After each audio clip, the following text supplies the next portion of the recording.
Teraz už bývalý prezident Rudolf Schuster sa počas 5 rokov prezentoval s množstvom svojich záujmov.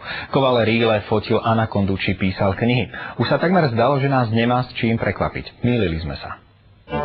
Za našou dedinou bystrá voda tečie pod vôčku. Toto je len jeden z viac ako 15 videoklipov ex-prezidenta Rudolfa Schustera.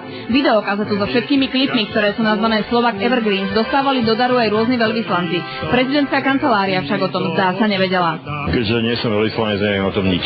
Poprosme hviezdy, aby nás spolu viedli, by sme cestou k šťastiu nezblúdili. Rudolf Schuster sa dnes poslednýkrát prešiel po červenom koberci a pozdravil čestnú stráž.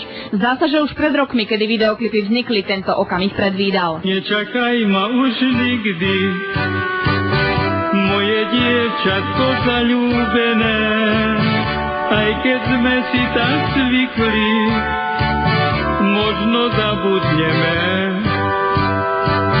Miesto mňa iný príde. Veľká rozlúčka sa ani nekonala. V tej chvíli už bývalý prezident jednoducho nasadol do limuzíny a odišiel do Košíc. Teraz už bývalému prezidentovi Rudolfovi Schusterovi by sa možno dalo vytknúť všeličo, ale to, že by sa s ním jeho pracovný tým nudil, to rozhodne nie. Myslím si, že nie. Skôr než odídeš, aspoň mi s Bohom daj. Skôr než odídeš, aspoň mi zakývaj. Veronika Tótová, televízia Joj.